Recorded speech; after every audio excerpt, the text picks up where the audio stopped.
Hello guys, నమస్తే. మన ఇంటికి అనుకోకుండా ఒక కొత్త అతిథి వచ్చిందండి.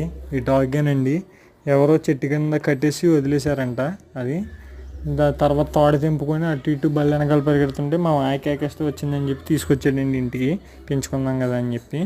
బాగుందని, ఇది చాలా బాగుందండి. టెడ్డీ బేర్ లెక్క ఉంది. కాకపోతే ఇటువంటి కుక్కలను చూసినప్పుడు జాలేస్తుంది. అసలు ఎవరు పెంచుకుందామని కొనుక్కున్నారో లేదా ఎవరైనా ఇచ్చారో తెలియదు. కొన్నాళ్ళు పెంచి ఆ బెల్ట్ ఆ తాడుతో రోడ్డు మీద వదిలేశారు. ఇది బయట వీధి కుక్కలు కరిచేసి చచ్చిపోతాయి కదండి. కొనుక్కొని పెంచుకునే వాళ్ళు కొంచెం ఆలోచించండి. మీరు పెంచుకోగలిగితేనే కొనుక్కోండి, లేదంటే వీధి కుక్కలు పెంచుకోండి. మీ ఇంటి బయట ఉంచుకోండి. దానికి అన్నం పెడితే మీ ఇంటి బయటే ఉంటుంది. అంతేగాని కుక్కలు కొనుక్కొని మీకు ఇష్టం వచ్చిన రోజులు పెంచి తర్వాత వదిలేకండి. అది చాలా తప్పండి.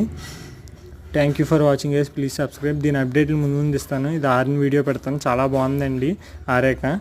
Thank you for watching.